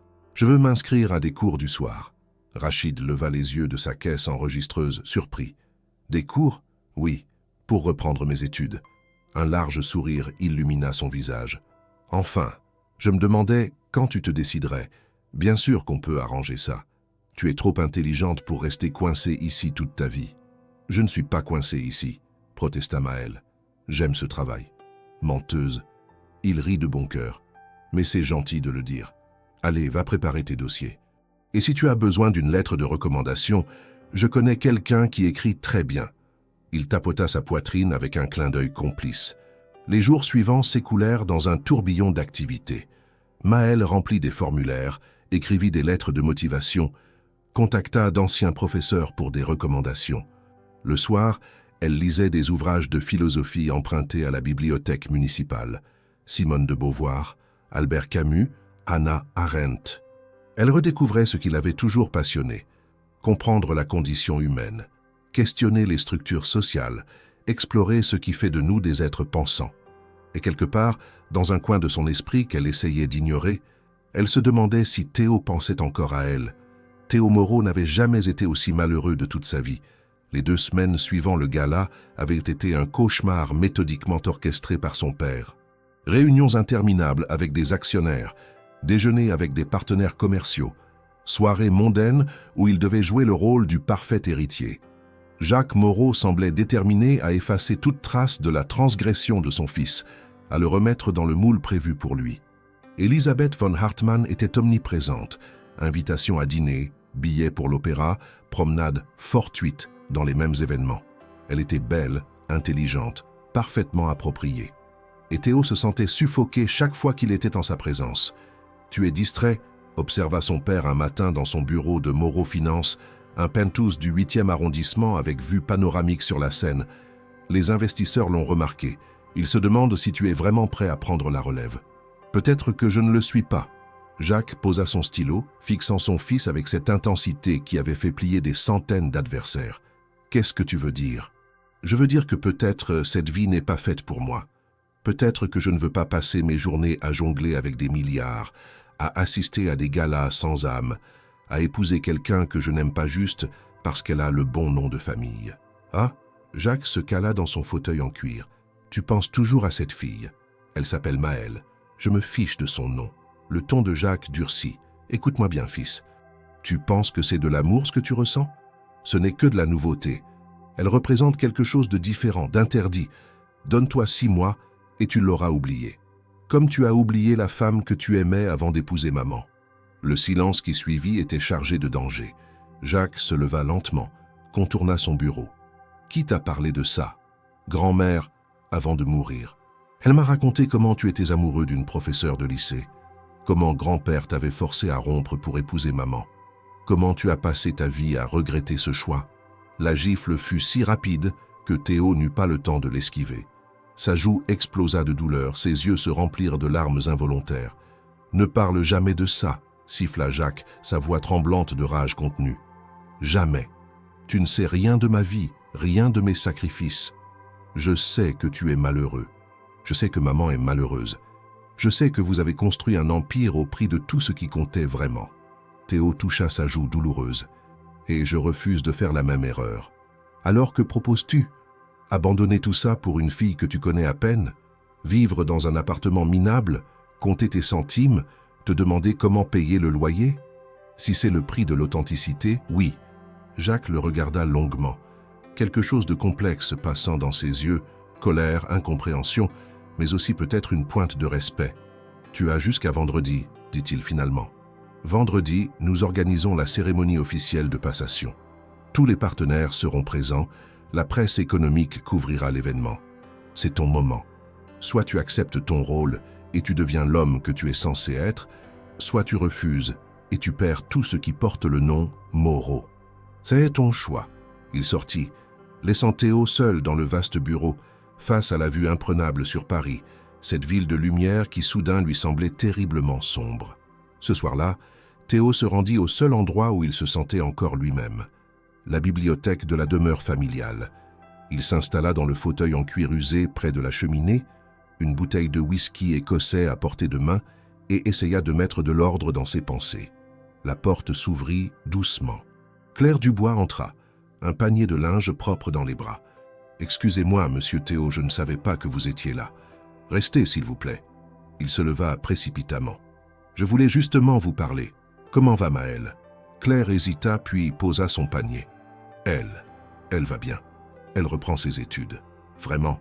Quelque chose s'illumina dans le regard de Théo. « Où ça ?» Elle a déposé des candidatures à Paris 8 et à la Sorbonne. Sciences humaines. Elle veut étudier la philosophie. Un petit sourire flotta sur les lèvres de Claire. Votre bibliothèque lui a donné des idées. Théo rit, mais c'était un rire triste. Elle est extraordinaire, vous savez, votre fille. Je n'ai jamais rencontré quelqu'un comme elle. Je sais. Claire s'approcha. Monsieur Théo, puis-je vous dire quelque chose que je n'aurais probablement pas le droit de dire? Bien sûr. Ma fille vous a laissé partir parce qu'elle pensait que c'était mieux pour vous. Elle a sacrifié son propre bonheur parce qu'elle ne voulait pas être responsable de votre malheur. Claire le regarda intensément. Mais vous savez ce que j'ai réalisé? Personne ne devrait avoir à choisir entre l'amour et la famille, entre le bonheur et la sécurité. C'est un choix que la société impose, pas un choix naturel. Qu'est-ce que vous suggérez? Je suggère que si vous l'aimez vraiment, vous devez être prêt à vous battre. Pas pour elle. Elle n'a besoin de personne pour se battre à sa place, mais pour le droit d'être ensemble sans avoir à sacrifier qui vous êtes. Elle sortit une enveloppe de sa poche et la posa sur le bureau. Elle a écrit ça il y a une semaine. Elle ne voulait pas l'envoyer, mais je pense que vous devez la lire. Après le départ de Claire, Théo ouvrit l'enveloppe avec des mains tremblantes. L'écriture de Maëlle était soignée, légèrement penchée vers la droite. « Cher Théo, je ne t'enverrai probablement jamais cette lettre, mais j'ai besoin de l'écrire pour mettre de l'ordre dans mes pensées. Ces quelques jours passés dans ta bibliothèque ont changé quelque chose en moi. Tu m'as montré que je n'étais pas juste la fille de la femme de ménage ou la serveuse du café. Tu m'as vu comme une personne entière, complexe, capable de penser et de rêver. Et pour ça, je te serai toujours reconnaissante. Mais je comprends maintenant que ce qui s'est passé entre nous ne pouvait pas durer. Non pas à cause des différences de classe, même si elles existent et sont réelles, mais parce que j'avais besoin d'apprendre à me voir comme tu me voyais. J'avais besoin de construire ma propre vie, pas d'être sauvé ou élevé par quelqu'un d'autre. Je reprends mes études. Je vais devenir la personne que j'ai toujours voulu être. Et peut-être qu'un jour, si nos chemins se croisent à nouveau, ce sera en tant qu'égaux. Deux personnes entières qui choisissent d'être ensemble, pas par nécessité ou par rébellion, mais par véritable choix. Sois courageux, Théo. Pas pour moi, pour toi-même. Maël. Théo lut la lettre 3 fois, chaque mot résonnant dans son esprit comme une cloche. Elle avait raison. Elle avait tellement raison que ça faisait mal. Mais il y avait quelque chose qu'elle n'avait pas compris. Il n'avait jamais voulu la sauver. Il voulait juste être avec quelqu'un qui le comprenait vraiment. Il prit une feuille de papier et commença à écrire sa propre lettre. Mais au bout de 3 phrases, il s'arrêta. Les mots n'étaient pas suffisants. Il avait besoin d'un geste plus grand, plus audacieux. Il avait besoin de tout risquer. Le vendredi arriva avec une brutalité implacable. La cérémonie de passation était prévue pour 19 h au siège de Moreau Finance. 200 invités, actionnaires, partenaires, journalistes de la presse économique attendaient de voir Théo Moreau officiellement intronisé comme futur directeur général de l'Empire familial. Théo se prépara dans son ancienne chambre de la demeure, celle où il avait grandi, avec ses murs couverts de photos de voyage et d'affiches de concerts de rock. Il enfila son costume, Armani gris anthracite, cravate Hermès bleu marine, chaussures Churches cirées à la perfection.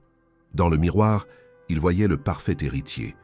Mais derrière cette façade, il sentait son cœur battre comme celui d'un prisonnier avant l'exécution. Sa mère entra sans frapper, magnifique dans une robe de soie émeraude. « Tu es prêt, maman ?» Il se retourna vers elle. « Est-ce que tu es heureuse ?» La question la prit au dépourvu. « Qu'est-ce que tu veux dire ?»« Ta vie. Ton mariage, tout ça. » Il désigna vaguement la chambre, la demeure, le monde qu'ils habitaient. Est-ce que ça valait le coup? Véronique s'assit sur le bord du lit, soudain vulnérable d'une manière que Théo ne lui avait jamais vue. « Tu sais, dit-elle doucement, j'aimais quelqu'un d'autre avant ton père, un musicien. Il jouait du violoncelle. Nous nous sommes rencontrés à un concert, et pendant 6 mois, j'ai cru que c'était ça, le vrai amour. Que s'est-il passé? Mes parents ont organisé ma rencontre avec ton père. Les Moreau étaient une famille respectable, riche, influente. Le musicien était un musicien. Le choix était évident. Elle rit amèrement. Ou du moins, c'est ce qu'on m'a dit. Alors j'ai fait ce qu'on attendait de moi. Et pendant 40 ans, je me suis demandé, et si? Tu regrettes? Chaque jour, les larmes brillaient dans ses yeux. Mais j'ai aussi eu toi, et tu es la meilleure chose qui me soit jamais arrivée. Alors je ne sais pas si je regrette vraiment ou si c'est juste de la nostalgie pour une vie que je n'ai jamais vécue. Elle se leva, ajusta sa robe. Mais voici ce que je sais maintenant. Je ne veux pas que tu vives avec les mêmes regrets. Si cette fille, Maël, si elle compte vraiment pour toi, batte-toi pour elle. Même si ça signifie décevoir ton père. Même si ça signifie tout perdre. Théo la regarda, stupéfait. Tu es sérieuse? Je n'ai jamais été aussi sérieuse de ma vie. Elle posa sa main sur sa joue. Sois plus courageux que je ne l'ai été. La salle de réception au dernier étage de Moreau Finance était bondée. Des serveurs en veste blanche circulaient avec des plateaux de champagne Krug et de canapés au caviar. Les conversations bourdonnaient, fusion, acquisition, marché financier, tous les sujets qui constituaient l'air raréfié de ce monde. Jacques Moreau se tenait sur l'estrade, impeccable dans son costume 3 pièces, un sourire de triomphe sur les lèvres. C'était son moment, la consécration de 4 décennies de travail, la garantie que son empire survivrait une génération de plus. « Mesdames et messieurs, commença-t-il, sa voix amplifiée par le système audio, merci d'être présents pour cette soirée historique. Depuis 4 générations, Moreau Finance a été au cœur de l'économie française, guidant des investissements qui ont façonné notre pays. Ce soir, nous franchissons une nouvelle étape. » Il fit un geste vers les coulisses. « Je suis fier de vous présenter mon fils, Théo Moreau, qui prendra progressivement ma succession au cours des prochains mois. » Des applaudissements polis emplirent la salle. Théo apparut, marchant vers l'estrade avec ce qui semblait être une assurance tranquille. Mais ceux qui le connaissaient bien, sa mère, Camille, dans la foule, même Claire qui servait discrètement dans un coin, voya la tension dans ses épaules, la détermination inhabituelle dans son regard. Il prit le microphone que son père lui tendait, et pendant un long moment, il fixa l'assistance. Tous ces visages, tous ces gens qui attendaient qu'ils suivent le script prévu. « Merci à tous d'être venus », dit-il finalement. « Mon père vient de parler de tradition, de continuité, de l'importance de préserver ce qui a été construit. Et pendant toute ma vie, j'ai entendu le même message. Mon rôle est de perpétuer, de maintenir, de garder les choses telles qu'elles sont. Il marqua une pause, sentant la confusion monter dans la salle. Mais je me suis rendu compte récemment que cette vision du monde, cette idée que nous devons être définis par nos origines, par le nom que nous portons, par les attentes des autres, est fondamentalement fausse. Des murmures commencèrent à s'élever. Jacques fronça les sourcils, faisant un pas vers son fils. « Il y a 2 semaines, continua Théo, sa voix plus forte maintenant, j'ai rencontré quelqu'un qui m'a rappelé ce que signifie vraiment être libre. Elle n'avait ni argent, ni connexion, ni aucun des avantages que nous considérons comme essentiels dans cette salle. Mais elle avait quelque chose de bien plus précieux, l'authenticité, le courage d'être elle-même sans s'excuser. « Théo, commença Jacques, mais son fils leva la main. « Laisse-moi finir, père, s'il te plaît. » Il se retourna vers l'audience, conscient que chaque mot était enregistré, photographié, qu'il ne pourrait plus revenir en arrière. « Je pourrais vous dire que je refuse ce poste par amour romantique. Ce serait facile, dramatique, presque poétique. Mais la vérité est plus complexe. Je refuse ce poste parce que je refuse de vivre une vie qui n'est pas la mienne. Je refuse de perpétuer un système où la valeur des gens est mesurée par leur compte en banque plutôt que par leur caractère. Je refuse de passer les 40 prochaines années à faire semblant d'être quelqu'un que je ne suis pas. » Le silence dans la salle était absolu. On aurait pu entendre une épingle tomber. « Cela dit, continua Théo, je ne rejette pas complètement l'héritage de ma famille. Moreau Finance a les moyens de faire une vraie différence. Alors voici ma proposition. Je prendrai ce poste, mais à mes conditions. Nous réorienterons 30% de nos investissements vers l'éducation et l'entrepreneuriat social. Nous établirons un programme de bourse pour les jeunes issus de milieux défavorisés. Nous prouverons que le succès financier et l'intégrité morale ne sont pas mutuellement exclusifs. » Il regarda son père droit dans les yeux. « C'est mon ultimatum. Soit nous faisons les choses différemment, soit je pars et vous trouvez quelqu'un d'autre pour jouer le rôle que vous avez écrit. » Le silence qui suivit sembla durer une éternité. Puis, lentement, un homme dans l'assistance commença à applaudir. Puis un autre, et un autre encore. En quelques secondes, toute la salle était debout, applaudissant avec une ferveur qui surprit tout le monde, surtout Jacques Moreau. Un journaliste du Figaro se leva. « Monsieur Moreau, est-ce que cette femme dont vous parlez, c'est Maëlle Dubois, la jeune femme aperçue au gala de votre famille il y a 2 semaines ?» Théo hésita à peine. « Oui. Et les rumeurs selon lesquelles elle est la fille de votre femme de ménage? Ce ne sont pas des rumeurs, c'est un fait. Sa mère, Claire Dubois, travaille pour ma famille depuis 15 ans avec dignité et dévouement. Et Maëlle elle-même est l'une des personnes les plus remarquables que j'ai jamais rencontrées. » Les flashs des appareils photo explosèrent comme des feux d'artifice. Jacques Moreau resta immobile sur l'estrade, son visage passant par une série d'émotions, colère, choc, puis quelque chose qui ressemblait presque à de la résignation. « Tu viens de détruire ta réputation, » dit-il finalement. « Non, » répondit Théo calmement, « je viens de la construire. » Le lendemain matin, Paris se réveilla avec le discours de Théo Moreau en première page de tous les journaux. Le Figaro titrait « L'héritier rebelle, Théo Moreau défie l'establishment ». Libération écrivait « Quand l'amour rencontre le capitalisme ». Les réseaux sociaux explosèrent. Twitter, Instagram, TikTok, tout le monde parlait du jeune milliardaire qui avait risqué sa fortune pour défendre ses convictions. Maëlle découvrit l'histoire en arrivant au café. Rachid avait le Parisien ouvert sur le comptoir, montrant une grande photo de Théo sur scène, le microphone à la main, l'air déterminé. « C'est ton mec ?» demanda-t-il directement. « Il n'est pas mon. Comment tu sais ?»« Leïla m'a tout raconté, enfin ce qu'elle savait. » Il tapota le journal. « Mais apparemment, il a déclaré son amour pour toi devant toute la bourgeoisie parisienne. C'est plutôt romantique, tu trouves pas ?» Maëlle lut l'article, son cœur battant de plus en plus fort à chaque ligne. Il avait fait ça. Il avait vraiment fait ça. Mais ce qui l'a frappé le plus, ce n'était pas la déclaration romantique. C'était sa vision pour Moreau Finance, son engagement envers l'éducation et l'égalité des chances. Son téléphone sonna. Numéro inconnu. « Allô ? Mademoiselle Dubois ? Je suis Christine Valois du journal Le Monde. Nous voudrions faire un article sur vous. Votre histoire, votre parcours... Non, merci. » Elle raccrocha immédiatement. Le téléphone sonna à nouveau, puis encore, et encore. D'autres journalistes, des producteurs de télévision, Même quelqu'un d'une maison d'édition qui voulait écrire un livre sur l'histoire vraie de Cendrillon des temps modernes. « Éteins ce truc », conseilla Rachid. « Laisse la poussière retomber. » Mais la poussière ne retomba pas. Toute la journée, des clients vinrent au café.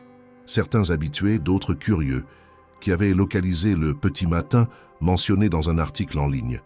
Ils regardaient en Maëlle avec une fascination qui la mettait profondément mal à l'aise.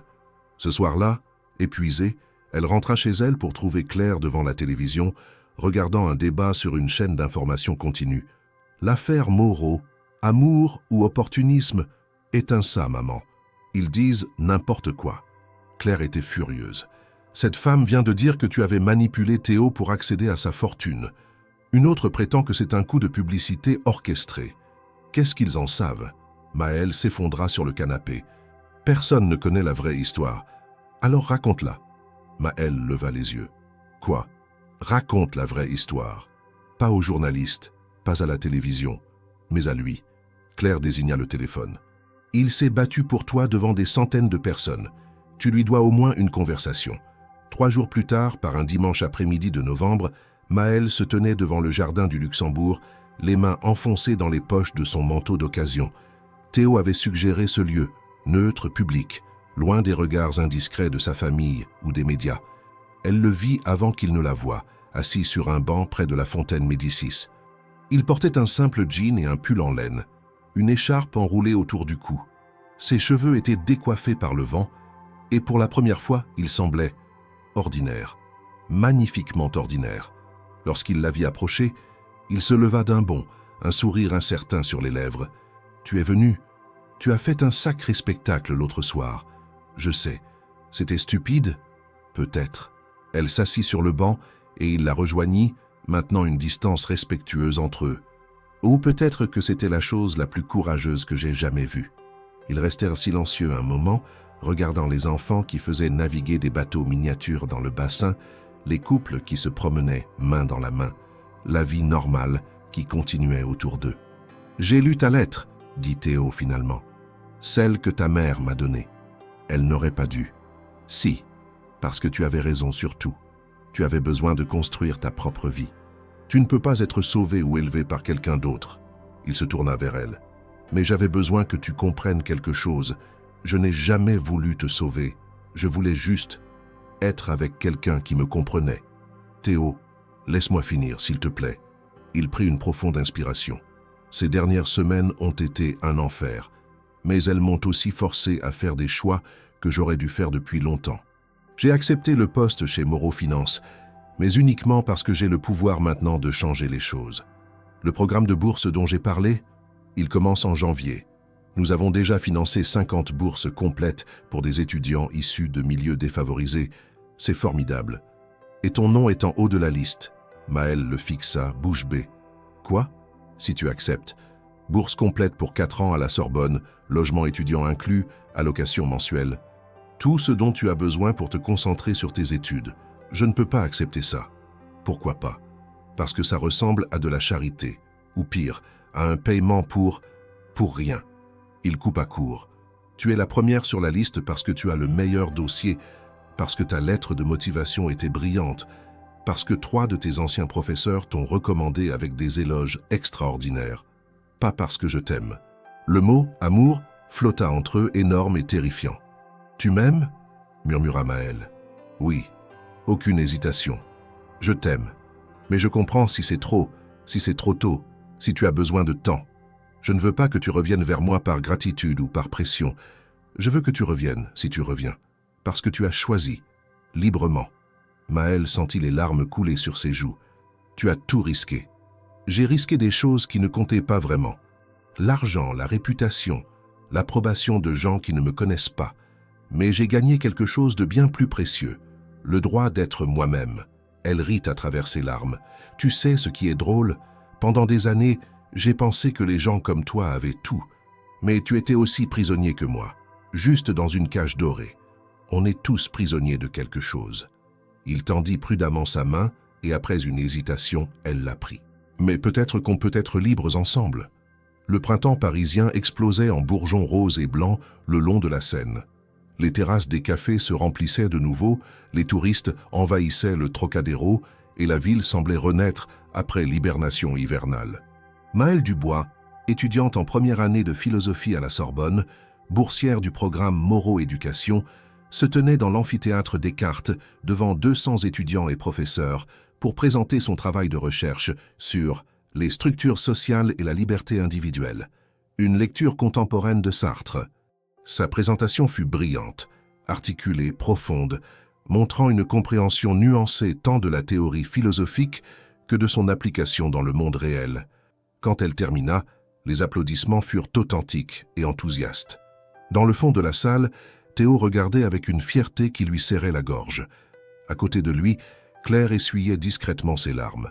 « Elle est extraordinaire », murmura-t-il. « Je sais. » Claire sourit. « Elle l'a toujours été. J'ai juste mis du temps à le voir. » Après la présentation, un événement avait été organisé dans les jardins de la Sorbonne, un cocktail pour célébrer les premiers bénéficiaires du programme de bourse Moreau-Éducation. 50 étudiants, venus de tous les horizons, tous brillants, tous ayant surmonté des obstacles pour être là. Maëlle circulait parmi eux, discutant de leurs projets, de leurs rêves, se reconnaissant dans chacun de leurs parcours. Théo l'observait de loin, conscient qu'elle n'avait pas besoin de lui pour briller. Elle brillait toute seule. « Tu vas bien ?» demanda Camille, qui s'était approchée silencieusement. Depuis la cérémonie catastrophique, Camille avait été transférée à un autre département de Moreau Finance, non pas en punition, mais parce qu'elle l'avait demandé. Travailler aux côtés de Théo était devenu trop douloureux. « Je vais bien », répondit-il honnêtement. « Et toi ?»« Je m'en remets. » Elle eut un petit sourire. « Tu sais, je te détestais. Je détestais la façon dont tu as tout bouleversé pour elle. Mais maintenant, elle regarda Maëlle qui riait avec un groupe d'étudiants.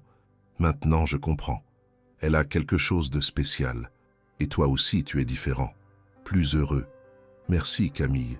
Ça compte beaucoup. Elle hocha la tête et s'éloigna, et Théo sentit un chapitre se fermer. Le soleil déclinait lorsque l'événement se termina. Maëlle retrouva Théo près de la fontaine centrale, ses livres serrés contre sa poitrine. « Alors, comment j'étais ?»« Parfaite, brillante, exactement comme je savais que tu serais. » Ils marchèrent ensemble vers la sortie, côte à côte, mais sans se toucher. Une danse délicate qu'ils avaient perfectionnée au cours des derniers mois. Leur relation avait progressé lentement, prudemment. Quelques cafés, des longues conversations téléphoniques, des promenades dans Paris. Pas de pression, pas de précipitation. « Mon père veut te rencontrer », dit Théo alors qu'il s'asseyait sur un banc du jardin du Luxembourg. Le même banc que 6 mois plus tôt. « Vraiment ?» Maëlle fut surprise. « Il a lu ton travail de recherche. Il dit que tu as un esprit analytique remarquable, ce qui venant de lui est l'équivalent d'une déclaration d'amour. Et ta mère ? Elle veut t'inviter à dîner. Un vrai dîner, pas un gala. Juste famille. » Maëlle réfléchit. « Je ne suis pas sûre d'être prête pour ça. Je sais. Pas de pression quand tu seras prête. » Ils restèrent silencieux, regardant le soleil descendre derrière les toits de Paris, peignant le ciel de rose et d'orange. « Tu sais ce qui est drôle ?» dit Maëlle finalement. « Il y a 6 mois, je pensais que cette histoire se terminerait soit par un conte de fées impossible, soit par un désastre complet. Et au lieu de ça, c'est juste la vie. Complexe, difficile, imparfaite, mais réelle. » Théo passa son bras autour de ses épaules et elle se pencha contre lui, sentant le poids confortable de sa présence. « Je t'aime, » dit-il simplement. « Je sais. » Elle sourit. « Et je t'aime aussi, mais pas parce que tu as risqué quelque chose pour moi ou parce que tu as créé ce programme de bourse. Je t'aime parce que tu m'as montré qu'il est possible de changer, d'évoluer, de devenir la personne qu'on veut vraiment être. On s'est montré ça l'un à l'autre. » Dans la distance, Claire les observait depuis un banc voisin, un sourire ému sur les lèvres. À côté d'elle, Madame Beaumont, la conseillère d'orientation qui avait guidé Maëlle, hocha la tête avec satisfaction. « Ils vont s'en sortir, vous croyez ?» demanda Claire. « Oh oui. » Madame Beaumont sourit. « Parce qu'ils ne cherchent pas un conte de fées. Ils construisent quelque chose de plus solide. Une vraie vie. Ensemble. » 2 ans plus tard, lors de la cérémonie de remise des diplômes à la Sorbonne, Maëlle Dubois, désormais titulaire d'une licence en philosophie avec les félicitations du jury, monta sur scène sous les applaudissements. Dans l'assistance, Claire pleurait de fierté. Rachid du petit matin, qui avait fermé le café pour l'occasion, brandissait un panneau fait maison. Notre philosophe préféré. Leïla filmait tout sur son téléphone. Et au premier rang, Théo Moreau applaudissait, un sourire immense sur le visage. Plus tard, dans le petit appartement que Maëlle partageait désormais avec 2 colocataires près de la Bastille, ils célébrèrent avec du champagne bon marché et des pizzas. « Alors, demanda Théo, qu'est-ce que tu fais maintenant? Master? Doctorat? Les 2 probablement. » Maëlle sourit. « Mais d'abord, je veux prendre quelques mois pour écrire. Un essai sur les classes sociales et la mobilité dans la France contemporaine. Basé sur ton expérience personnelle, basé sur nos expériences. La mienne, la tienne, celle de tous les boursiers du programme. Les histoires vraies, pas les contes de fées. Ça va faire du bruit. Tant mieux. Les conversations inconfortables sont nécessaires. » Théo la prit dans ses bras, respirant l'odeur de ses cheveux, sentant le bonheur simple de ce moment. « Tu sais ce que j'ai réalisé, dit-il. Ce jour où tu es entrée dans la bibliothèque, déguisée en femme de ménage nerveuse et déterminée. Ce jour-là, ma vie a vraiment commencé. La mienne aussi. » Ils s'embrassèrent alors que le soleil couchant inondait l'appartement d'une lumière dorée et quelque part dans Paris, la vie continuait. Complexe, imparfaite, mais tellement réelle. Et c'était exactement comme ça devait être.